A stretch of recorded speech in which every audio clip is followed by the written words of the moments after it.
It's the Chronicles of a Gooner, the Arsenal podcast brought to you by 90 Min, and we are live.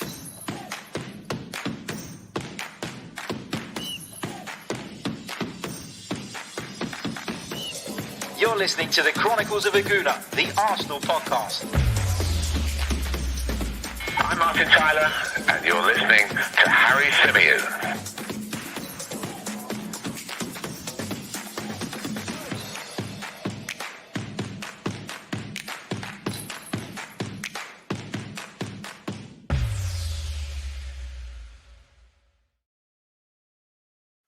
Hello and welcome back to another live edition of the Chronicles of a Gooner, the Arsenal podcast brought to you by 90 Min. As ever, I am your host, Harry Symeou, and joining me once again to look ahead to the second leg of Arsenal's UEFA Europa League round of 16 tie with Olympiacos is the brilliant Kostas Lianos. Costa, welcome back to the show, mate. How are you, first of all?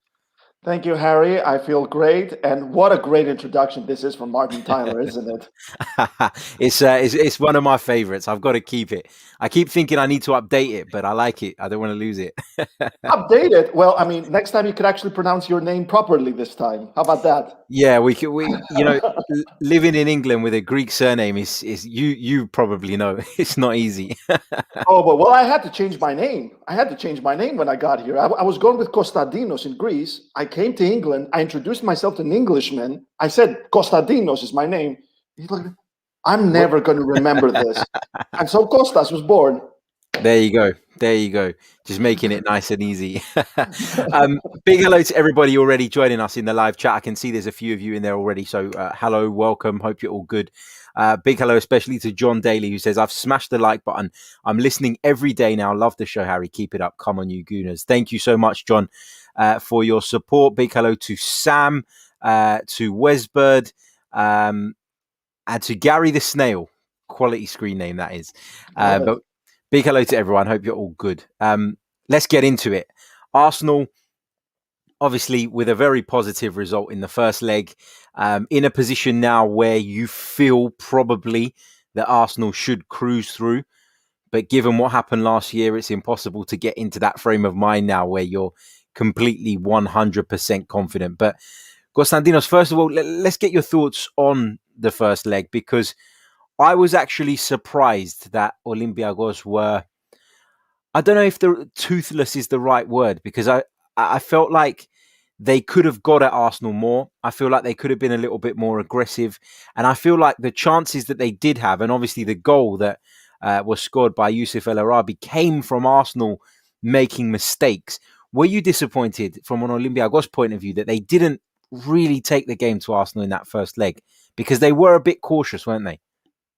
They were very cautious, but as we said, the Olympiacos' initial game plan was not to concede, and they kept the lines pretty deep. Watching Olympiacos all season, they never keep the lines that deep. They always push forward. They always like to play possession game. I was quite satisfied with the way Olympiacos started. I expected that Arsenal to push and Olympiacos to keep the line deep and forcing them to the wings. I liked that start. Olympiacos basically let themselves down again with a series of ridiculous mistakes. There was that opportunity missed by Bruma and Masouras after Saka and David Luiz, respectively, gave the ball away. Reapchuk lost the ball on the left, and which led to Ødegaard's beautiful goal. We're going to talk more about the second goal by Gabriel, because here in Greece, there's a lot of controversy. People in Greece believe that was a foul on M'Vila, but I feel like M'Vila, player of his experience, could have jumped and got in the way of Gabriel. He didn't see the run. He didn't see the run. And when it comes to Elneny, nobody marked him. Beautiful goal. Nobody marked him. There's some news from José Sa, the goalkeeper. I cannot stress what a good goalkeeper he is. He is a very good goalkeeper. You guys didn't see it, but he's a great goalkeeper. He didn't play well. The good José Sa would have destroyed that Martin Ødegaard shot. But we got news from his wife that on the same night Olympiacos played Arsenal, the funeral of his grandmother was taking place in Portugal. So he was not all there that night. He's had some bad nights in Europe. I don't know how much they have to do with his grandmother, but it's been tough for him recently. Yeah, I read that. I read that. I read her post, and I read, um, the fact that he had obviously received some criticism as well, hadn't he, from certain supporters for that. Listen, mistakes happen, and when you're a goalkeeper, if you make a mistake, more often than not, it ends up in a goal. So, we've all been there. We've seen Bernd Leno in the last couple of weeks, who's another very good goalkeeper, give the ball away in very dangerous positions. So mistakes happen, and I guess to a degree he can be forgiven for that. But you mentioned Jan Villa there. Now, he was moved into centre back, wasn't he? But that wasn't originally the plan for Olympiacos, was it? Was there an injury in the warm up? How did that come about? Because we all know he's a defensive midfield player, and I thought he actually looked quite uncomfortable playing at centre back. He was very uncomfortable, and Olympiacos were missing a major creative force in midfield. I mean, you mentioned how Olympiacos were toothless. It was mainly because they were missing perhaps the most creative player in midfield, but also Pedro Martins made a mistake. He didn't start Kostas Fortounis, who is actually the most creative player, and Villa is the most creative midfielder. Fortounis is the most creative based on the assist stats. He started Masouras instead of Fortounis. That match needed Fortounis the way it was without Villa in midfield. Symeou, we talked about it. He picked up a back injury. He couldn't make it a few minutes before the game. I got the news at the last minute. He couldn't make it, but Pedro Martins confirmed that he will be available for the return leg. The same goes for Marios Vrousai, the forward, who was also bagged an injury. But there's going to be no Ahmed Hassan, who was a major impact player for Olympiacos coming off the bench. And also the experienced and impressive Mathieu Valbuena. They're also injured. So lots of injury problems. You talked a little bit about, I forgot where I was going with this now. Jan Villa, we talked about him moving into centre back. You mentioned that in Greece they felt that it was a foul on Jan Villa. I get it, but from my perspective, Gabriel just gets up early, and when you get up early, unchallenged, there will be some force on your way down that prevents that defender essentially getting up off the ground. What was the kind of reaction in Greece? You mentioned people were unhappy about it. Are they, is it a debate? Is it 50-50? Is everybody adamant it's a foul? How badly did that incident go down? Well, a lot of people consider this to be a foul. Pedro Martins said after the game that he does honestly consider this to be a foul, but I was glad to hear him say that they're leaving this behind them. They're not going to think about this anymore, and they're only going to concentrate on the return leg. Actually, I spoke with a good friend of mine who used to be a referee with FA credentials, and he said the following about this incident, if I may quote. He said, "I actually found the angles I've seen of it really hard to judge whether it was a foul or not. If his elbow or arm has gone up and hit the defender's head, it should be a foul, really. I actually can't tell from the TV angles I saw whether that was the case. If they've just collided shoulder to head, then I'd give a goal. Just like you can make contact with someone with your foot when making a fair challenge on the floor. There certainly wasn't any excessive force. If the arm does go up and hit his head, then it should be a free kick. But I don't see any need for a card." So that's the official source, the official reaction I got from it. Yeah, the official view. You know what? It happened. Personally, I feel like that was the critical goal, because after that, Olympiacos let themselves grow frustrated. And that's why they let Elneny with all that space to produce this shot. And we've seen Elneny score a lot of goals like this in the past. He has a great shot for all of his flaws. I feel like that was a critical goal. I know there's a lot of referees, in my opinion, that would have given a foul. I think there's more referees that wouldn't give a foul. It happened. It was a beautiful header. It was a towering header, nevertheless. It is what it is. Olympiacos let themselves down after this. And now, second leg. Yeah, I mean, I get. I guess if it was against Arsenal, I'd probably be asking for the foul as well, or at least suggesting that it could have been a foul. For me, maybe it's because, and I know that you watch a lot of Premier League football, but maybe it's because of the difference in footballing culture. I think it's fair to say that in the Premier League, you're able to push the boundaries of physicality a lot more than you probably are in some of the European leagues.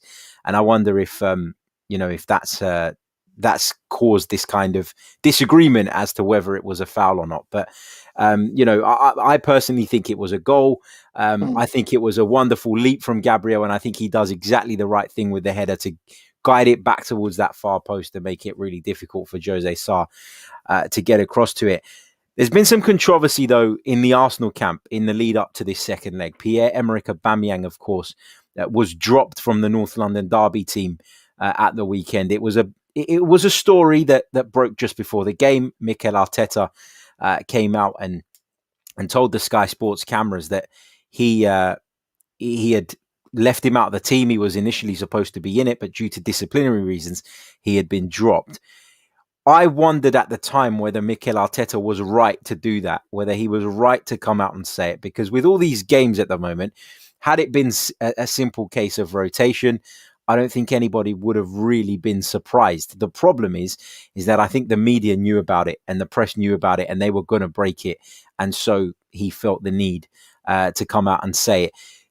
After that happened, Arsenal go on, win the North London derby. It's a fantastic result. Anybody like me who lives in North London or supports Arsenal from anywhere in the world, I guess, understands how important the derby is, what it means to us. And so the game's won. It should be all pushed to one side. And then the next morning we hear that Pierre-Emerick Aubameyang got in his car after the game finished, didn't take part in the warm down with all the rest of the unused substitutes and drove off. So we're reading reports today that he's expected to come back into the side for the game against Olympiacos. We think that's going to be the case. I mean, from your perspective, Costa, looking from the outside, if you were an Arsenal fan, how frustrated would you be with Aubameyang? You're late. You've made a mistake. Just hold your hands up. Don't go off in a strop. Yeah, to me, discipline is everything when it comes to football club. When you're in a football club as big as Arsenal, the representation you're putting out there, the things you're representing are so great. You're representing a great city. You're representing a great fan base. You represent a great history. You're representing such a heavy jersey. You need to take this serious. And this is not the first time that Aubameyang has gotten into hot water with Arsenal. But I gotta say how much I respect Mikel Arteta, not only as a coach but also as a person. He goes into the North London derby against Arsenal's biggest opponents in the world. He benches his best player and captain because he pushed his buttons, and he went on to win the North London derby.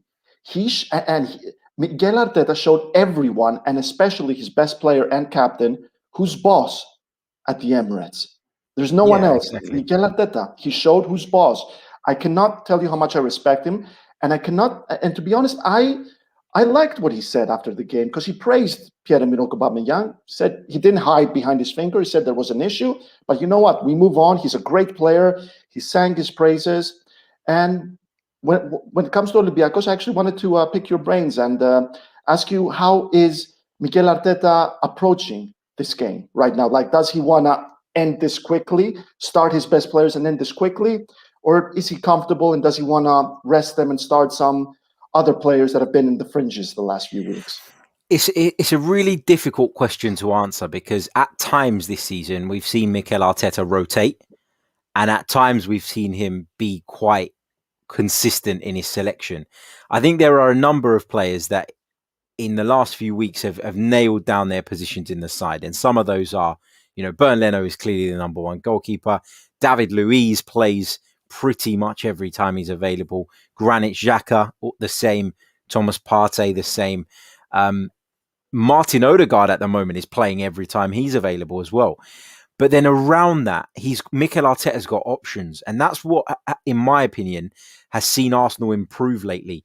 It's that we do have options and competition within the group. I mean, you look at the North London derby, Cedric came in at right back ahead of instead of Bellerin and did a really good job. On the left side, we don't really have competition. Kieran Tierney is the only recognised left back in the squad. But then you look at the centre back positions and partnering David Luiz, it could be Rob Holding, it could be Gabriel, it could be Pablo Mari, and nobody would be disappointed with any of those guys playing. You look further forward and it could be Bukayo Saka on the wing, it could be Nicola Pepe, it could be Willian, who's even playing far better now. Does Aubameyang play up front? Does Lacazette play up front?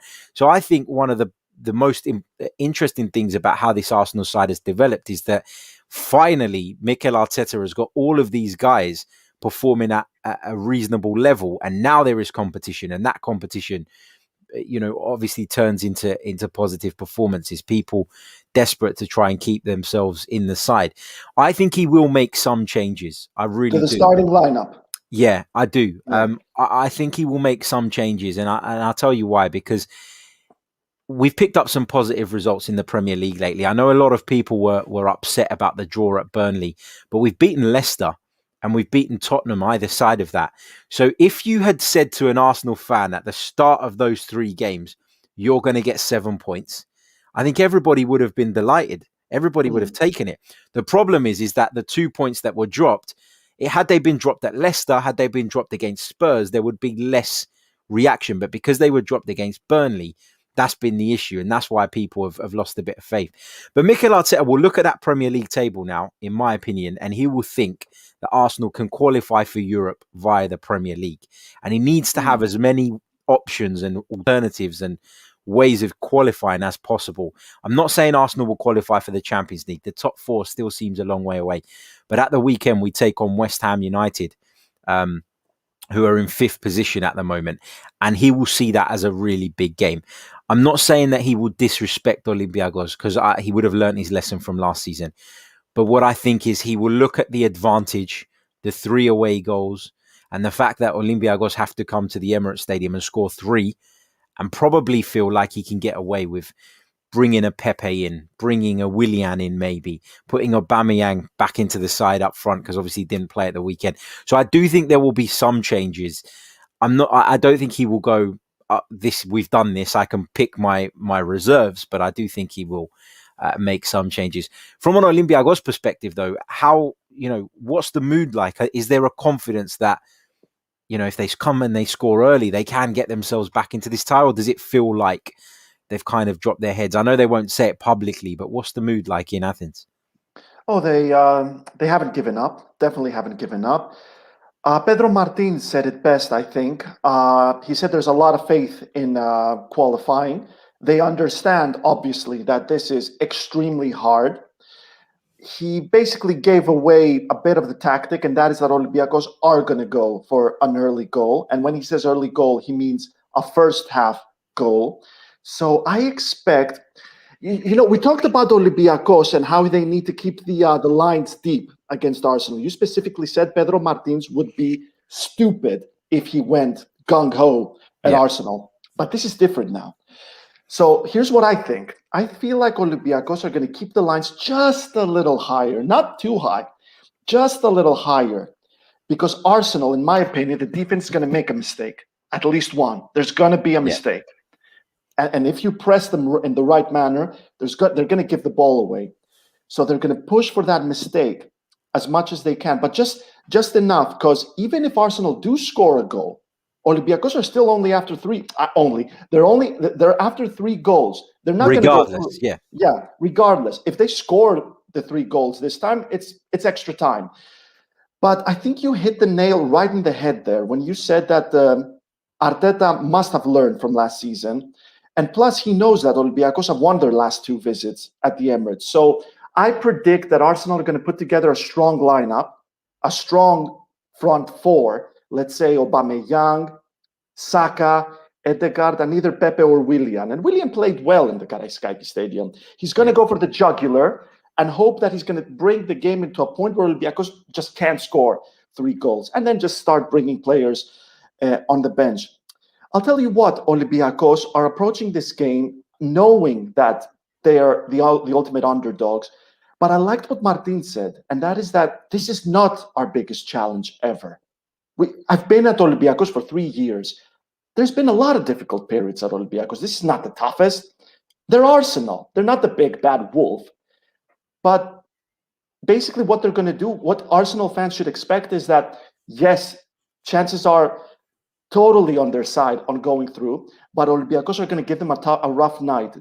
Martin specifically said as well, if we don't go through, we're going to fight for the victory or a result. So it's going to be a rough night for. They're going to try and put together a really rough night for Arsenal, which is something to keep an eye on ahead of West Ham. Yeah, and I don't doubt that. I don't doubt that they will come to the Emirates Stadium and be up for it, be determined to, even if they don't progress, to get a result on the night, you know, and really give it their all. I do. I mean, I look at Olympiacos and I look around the team and I do think that they've got talent. I do think that they've got technical ability. I do think they've got some physical players as well. You know, I mean, you look at Yusuf El Arabi, for example. He's a battering ram up front. He gets in people's faces. You saw the way that Olympiacos pressed Dani Ceballos to get their goal. So I don't doubt that they're going to give us a really difficult night. I guess Mikel Arteta has to. It's a hard situation to be in as the Arsenal manager here, because you don't want to say that the tie is done. You don't want to say that you're through, but you have to look at the wider picture. And the wider picture is that the doors to qualifying for Europe in the Premier League, I feel, with the last few results, I'm not going to say are wide open, but they're just slightly open. And he will feel that he needs to try and take advantage of that. You know, if you cast your mind back to when Unai Emery was in charge of Arsenal, we got to the late point in the season and Unai Emery made a decision. He made a decision to focus on the Europa League, to prioritise that. He disrespected a couple of Premier League teams. He disrespected Crystal Palace before a Europa League tie. He left out 4 or 5 of our first team players. We ended up getting beaten at the Emirates Stadium. He done the same thing in a later stage against Brighton, where he left players out and we got held to a draw at the Emirates Stadium. And ultimately that season, Arsenal missed out on the top 4 by a single point and then went on to lose the Europa League final. So I think, you know, if I were Mikel Arteta, and I'm not inside his head and I don't know exactly what he's thinking or what he's planning to do, but if I were him, I'd be looking at that and saying that was the classic case of a manager putting all of his eggs in one basket and it blowing up in his face. And this tie, whilst it's not completely done and dusted, I know some people in the chat are saying that it is done and it should be a formality. I don't see it like that. I just, you know, you look at European football, and I don't know if you agree with this, Konstantinos, but, you know, I watched the Champions League last night and I'm going to watch the Champions League tonight. And I've not enjoyed the Premier League this season because there's not been any fans. I think the standard of football's been lower than it normally is. But the Champions League and the European competitions are still keeping me interested because there is that possibility of these big comebacks. There is good football on show. There are top quality teams. You know, with all due respect, you're not watching West Brom. You're not watching, you know, Sheffield United. You're watching top European sides. So whilst I think he'll be mindful of putting his eggs in one basket, you know, for me, he's got to think about the bigger picture but it's a difficult balance to find, isn't it?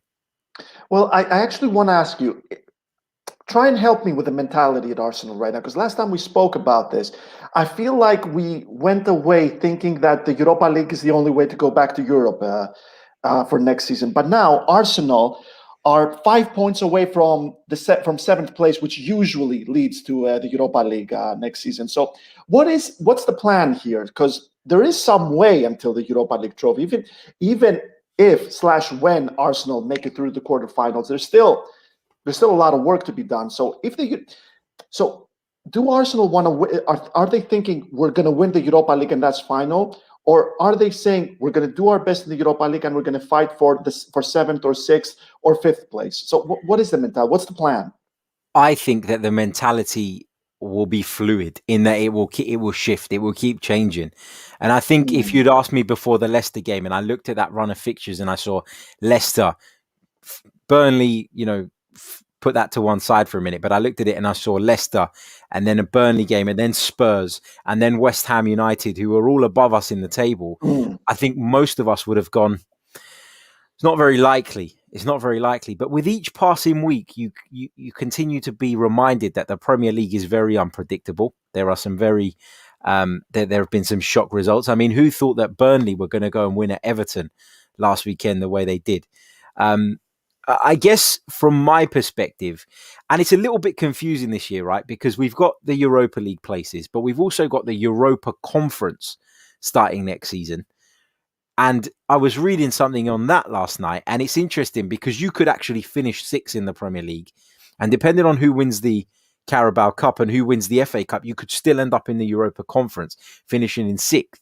So there's a lot of different scenarios that could play out here. But in answer to your original question, I just feel like right now, whilst there is a possibility of doing it either way, we need to chase both of those. And we need to chase both of those because forget the fact that Arsenal wouldn't be playing in Europe next season if we were to fail on both fronts. It's the finance, Konstantinos, that Arsenal need. It's the finance from playing in Europe that they are desperately in need of. And you can talk about the fact that it might be helpful, maybe not having to play games on Thursday nights and having a week between each of your Premier League fixtures. But the problem here is that if Arsenal wish to continue this rebuild under Mikel Arteta and continue to, to move players out, bring new players in and develop and build this squad, they need the money. And taking into account no Europe, or the fact that we've been working on a Champions League budget for years without being in the Champions League, and now the pandemic, I think that Arsenal are just in desperate need for this money. And I think it would be foolish to write off either route. If it were me, I'd be fighting on both fronts. I think we've got the squad to do that now. And I don't think we necessarily had that a few months ago, not in terms of the actual players being at the club, but in terms of players performing to a level where Mikel could rotate and be confident in doing that. That's very interesting. That is indeed very interesting. And I do like to see Arsenal in Europe. I mean, in my opinion, I think I've told you, but when it comes to the Premier League teams, my favorite has always been Arsenal. And I would love to see them in the Champions League real soon. They are a team and they are a club that belongs in Europe. Now, will they continue in the quarterfinals? As I said, I give Olympiacos very, very low chances of going through. If they actually do it, that's going to be a greater result than last year's. And we're going to be talking at perhaps the greatest comeback of a Greek club, not team, greatest comeback of a Greek club in Europe. Now, I give them low chances as long as they score in the first half. Yeah. Because if they don't score in the first half, I'm giving them a 0% of going through after that. Because Arsenal haven't conceded 3 goals in one half since December when they played Manchester City at the Carabao Cup and lost 4-1.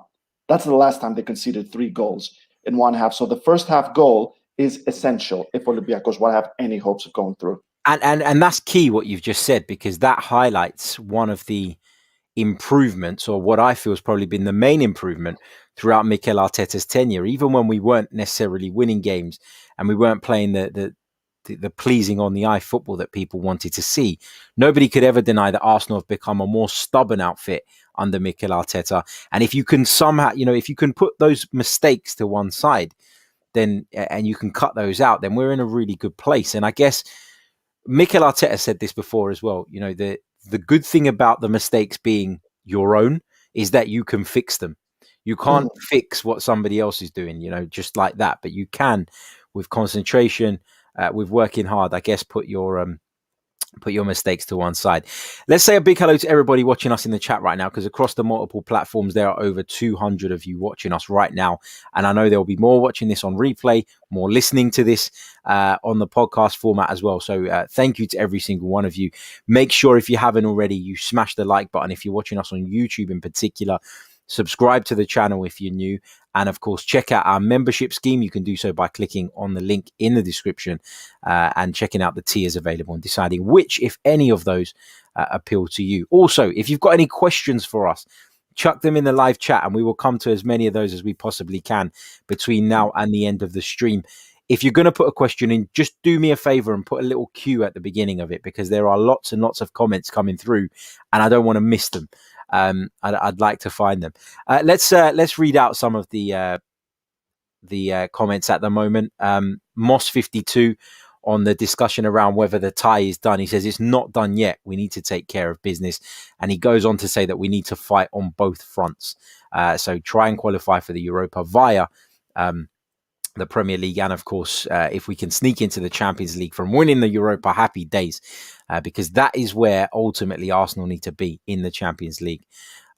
Michael S says that winning is the only mentality, and he says you end up where you are focused only on the next game and winning it. That's it. Exactly.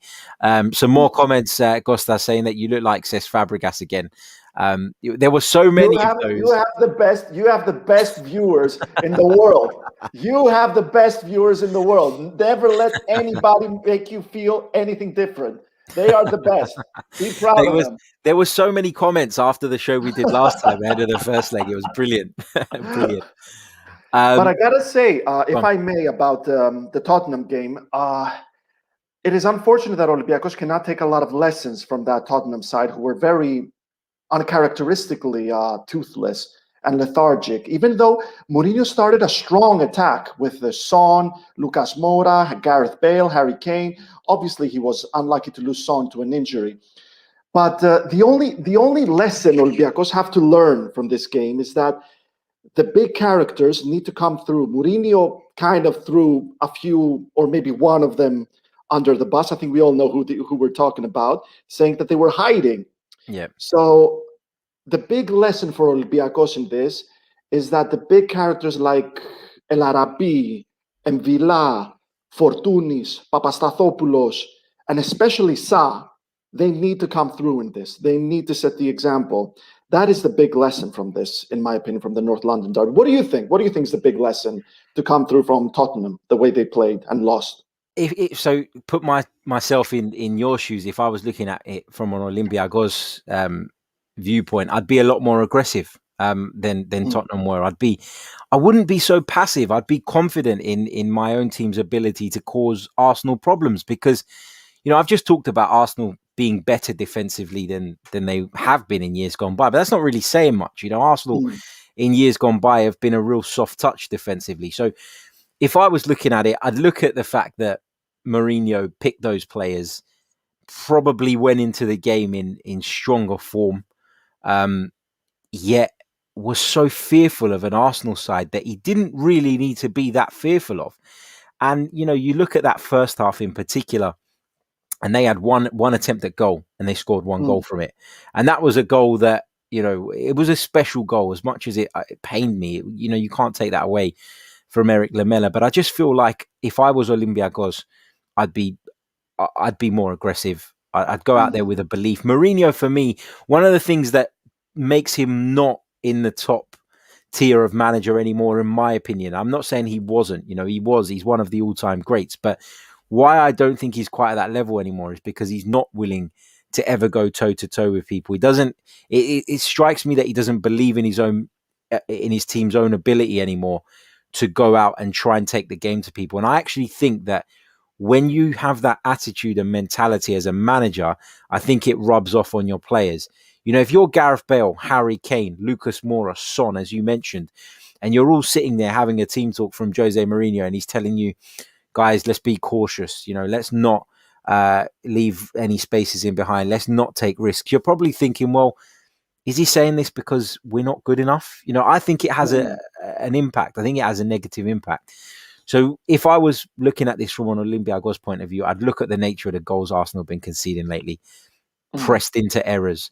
I'd look at the goal against Olympiacos, the goal that Olympiacos scored in the Gunners Stadium. You know, you put some pressure on Arsenal's defensive midfielder when he comes to receive the ball, and you will have some joy from it. Because you know Bernd Leno is going to keep playing those passes. You know, whether it's Ceballos, Xhaka, Partey, whoever it is, you know they're going to keep dropping deep because it's been made very clear that is the way Arsenal intend to play. And I don't think that they'll change that. I think they know there's a risk associated with it, but they feel like the benefits are bigger than the risk. And so I think that if I was Olympiacos, I'd be very aggressive, like you said. Not necessarily in the first 5-10 minutes. And I think you made a really interesting point when you said Pedro Martinez's idea of an early goal is a first half goal. And I think that's the right way to be, because if you go crazy in the first 10-15 minutes and Arsenal go down the other end and score a goal, I know Olympiacos still need 3, but you make the task bigger for yourself because 3 ultimately puts Olympiacos through. If Arsenal score, 3 only takes it to extra time. So I guess that's how I'd look at it. It is a very difficult game for Olympiacos. It's the biggest game of the season, but I like the mentality that's going on. Olympiacos have basically won the league. The Greek Cup can wait. It's in April or something like that. I think I'm very much looking forward to this game. Olympiacos, it's funny because there is this ambition to one day do something extra in the Europa League. They want to win the Europa League one day. That's being a little too optimistic in my opinion. But I really hope we don't see the classic Greek mentality in those kind of conditions, saying, you know what, we're happy we made it this far. You know, we're going to have a good time. No, push yourselves. If that's indeed the mentality you're building of one day winning the Europa League, well, those kind of things are part of the schedule. There's many teams that had to win a European title this way, having to come from behind, like Liverpool, Liverpool twice actually had to do this. It's going to be interesting. I got another question for you that I've been thinking these past few days. You know how Liverpool will never stop talking about that game against Olympiacos that led to the 2005 Champions League? Yep. So Arsenal started a little. Well, they didn't start bad because they won the Community Shield, but then it started falling out.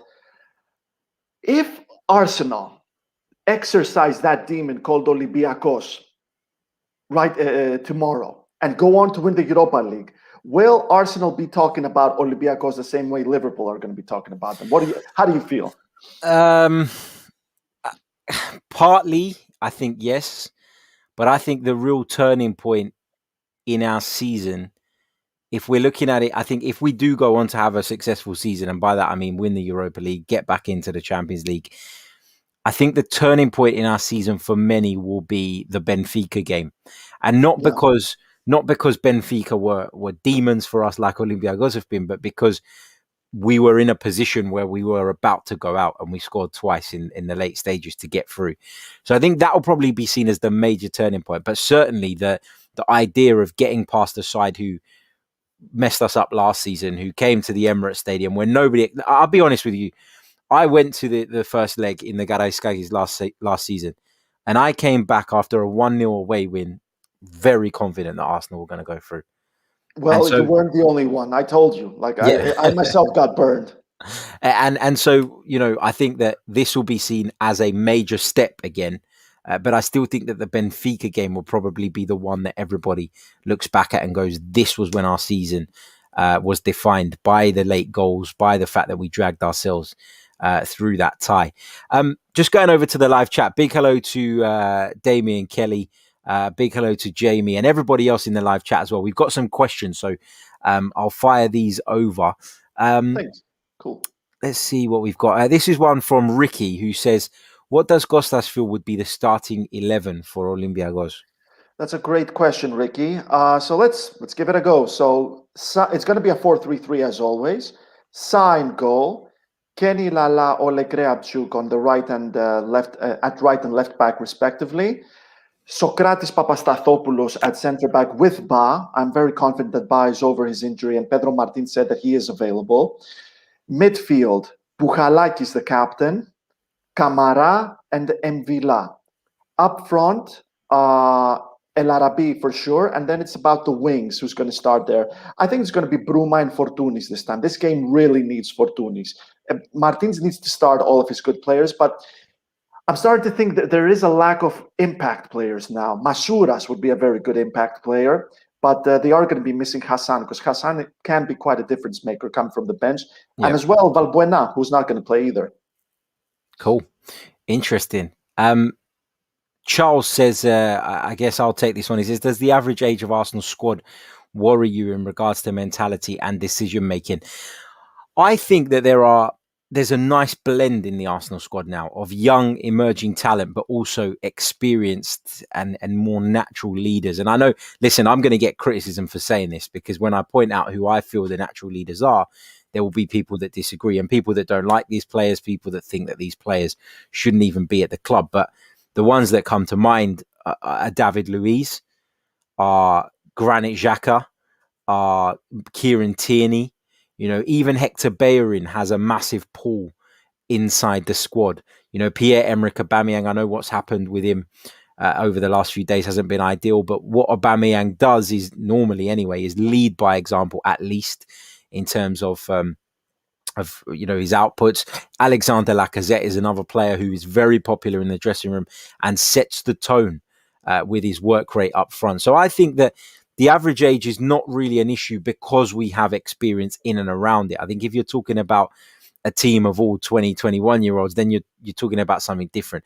But in David Luiz at centre-back, for just to pick out one example, you've got a very experienced player who's very willing to help the youngsters, who's very good around the changing room, and who is very, very decorated as a footballer. David Luiz, make no mistake about it, has played in far bigger games than Europa League last 16 ties, with all due respect. So I don't think that Arsenal have an issue in that sense. And I think actually what's been helpful to Mikel Arteta lately is that with David Luiz and Granit Xhaka especially being able to find a bit more consistency in terms of their level of performance. I know Xhaka made the mistake against Burnley, but in terms of his overall displays over the last 3 or 4 months, there's been a real upturn.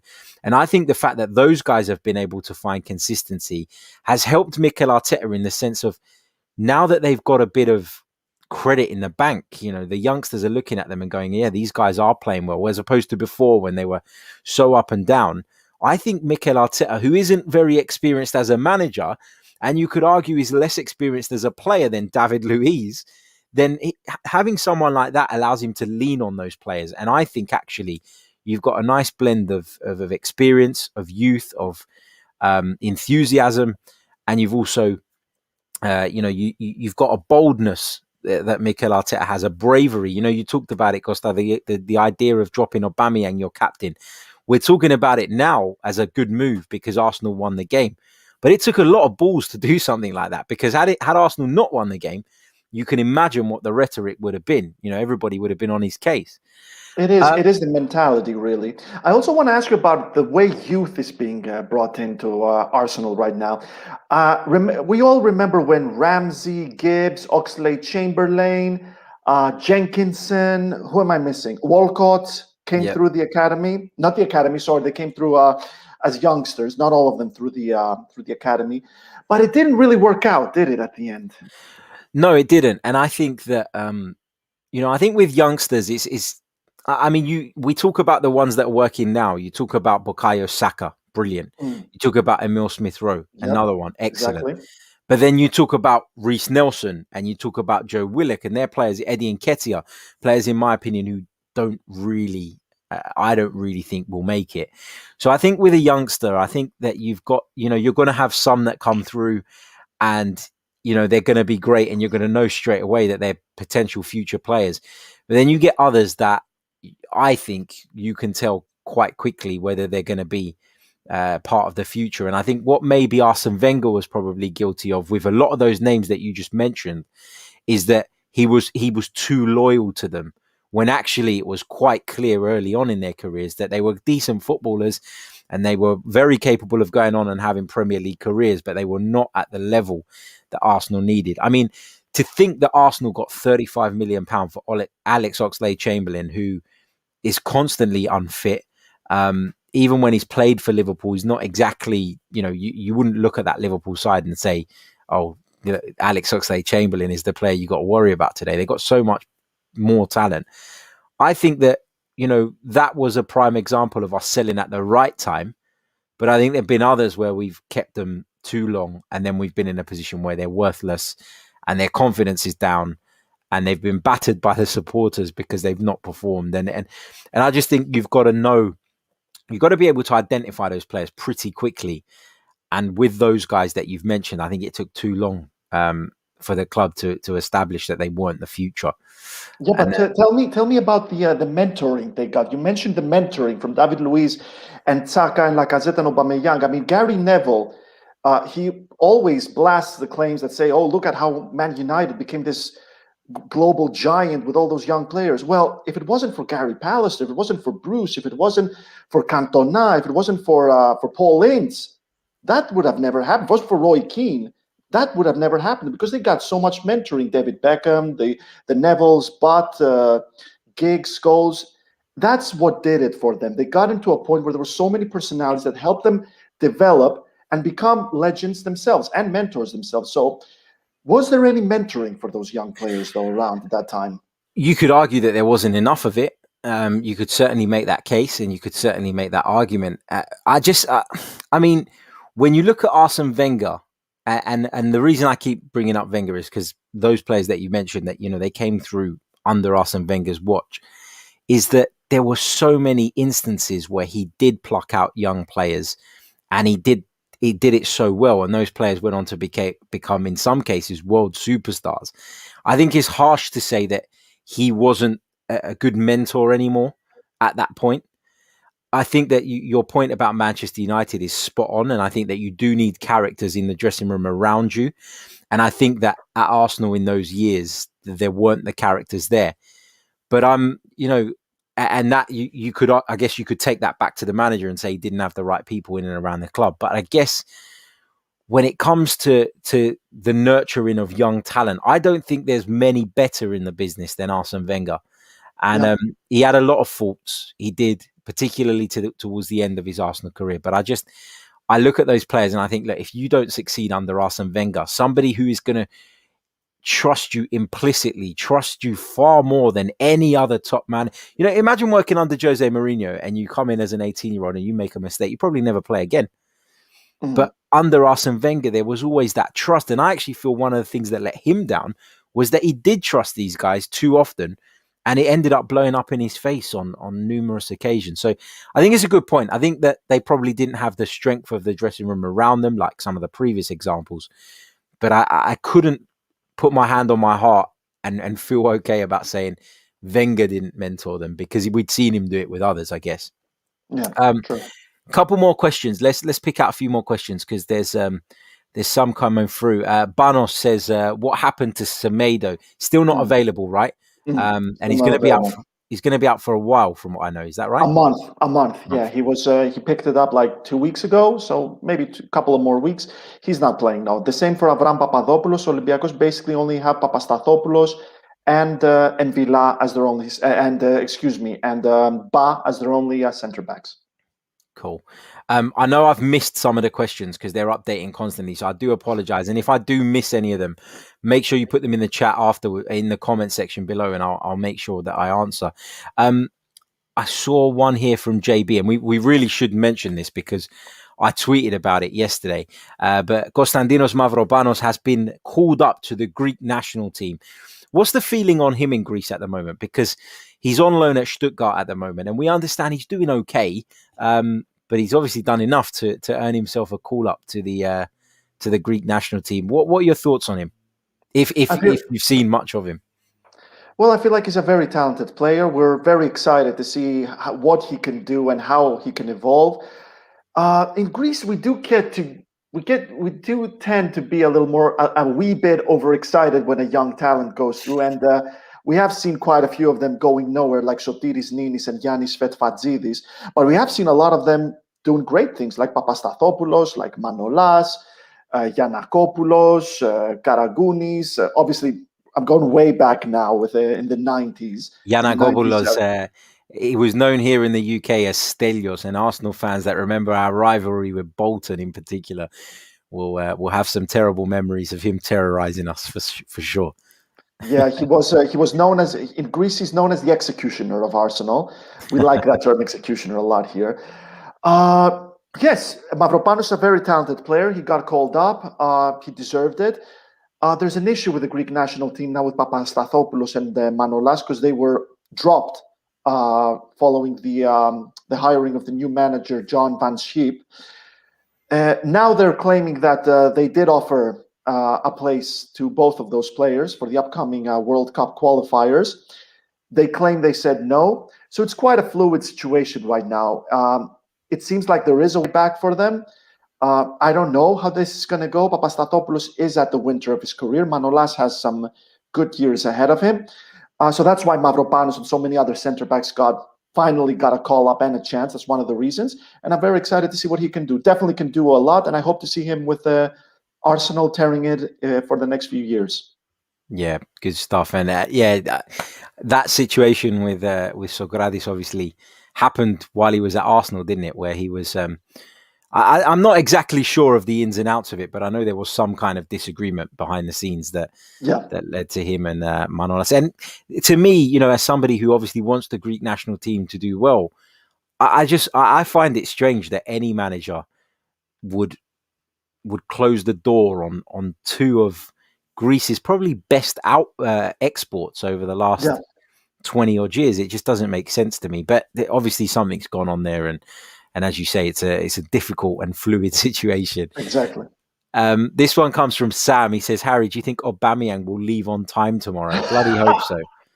Bloody hope so. But I can tell you what, whoever it was that took that picture of his car in Muswell Hill driving to the game is what an absolute legend. I hope they haven't got themselves in trouble with work for that. But yeah, fantastic. Let's pick out one or two more questions before we go.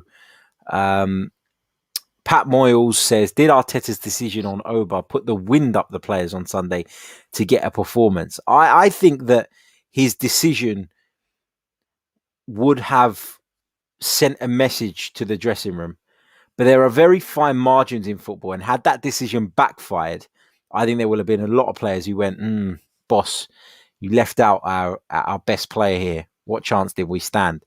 But because the result came as well, I think that's a major win for Mikel Arteta in terms of his dressing room authority. Would you agree with that, Costa? That is because of the fact that everything went well in the end and turned out happy days. It kind of was a big win for Mikel Arteta. I guess those are the kind of things where a player and his teammates can take it either way, can take it either the right way or the wrong way. Obviously, the right way is to learn from that example and understand that he's in charge. And Pellegrini said it best than everyone. I am a democratic tyrant. I will hear you out. I will listen to what you have to say. But at the end of the day, we do what I say. It is what it is. Arsenal are one of the greatest clubs in the world. They need a manager who can give his players the hammer. He set up the example, and as I said, Arteta proved who's boss.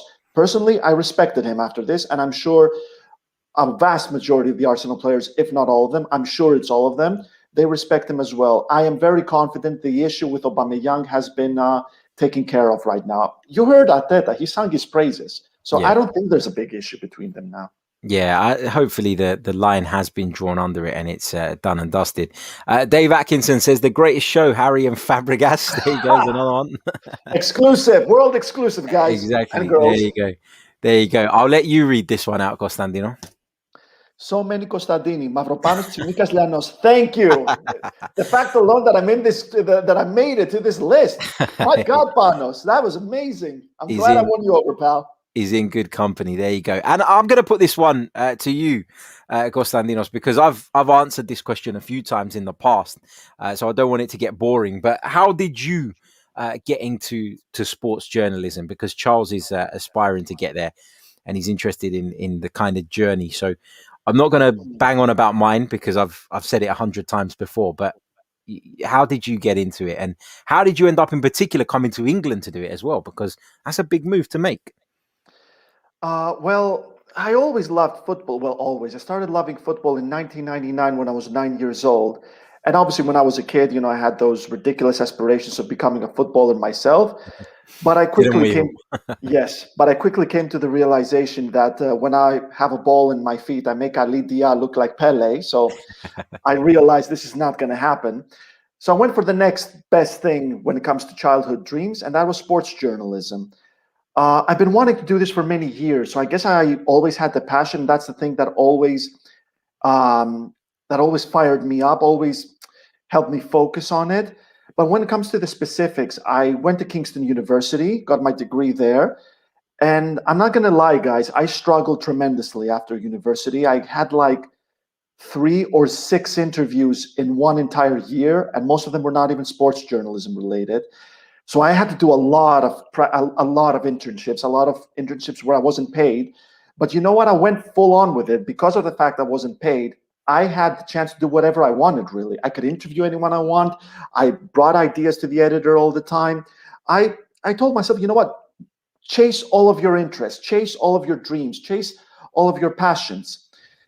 I got my NCTJ in sports journalism. And Charles, if you want to get into sports journalism, if you want to get into journalism, I cannot recommend the NCTJ enough. Go and get yourself an NCTJ. It's like a golden ticket.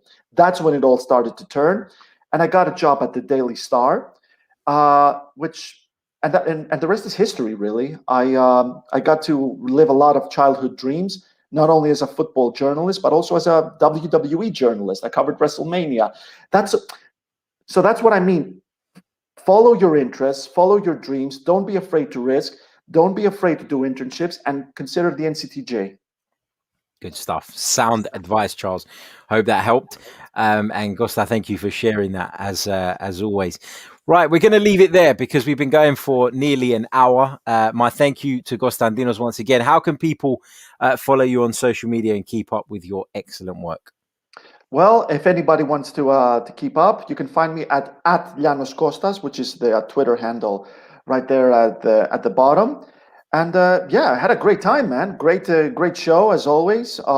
Great interview, and amazing viewers as well. Incredible audience. Exactly. Great stuff. And thank you so much once again for taking time out of your busy day. Really, really appreciate it. Thank you for the invitation. No problem. You're welcome anytime. You know that. And we're going to be back a little bit later on today with another podcast. And we'll be bringing you, of course, tomorrow, my starting 11 around about midday, followed by our live watch along of the game between Arsenal and Olympiacos. This is the benefit. Look, now that we can't go to games, we get to do watch along. So that's the benefit. So we'll be doing that. And then we'll be bringing you the review show after the match as well. So lots and lots to come over the next 24 hours on the channel. So make sure you're subscribed. Make sure you've hit that like button if you haven't already. Join the membership if you fancy it. Give Kostas a follow on social media, and we will be back very soon with more. Until then, ciao. Bye, guys.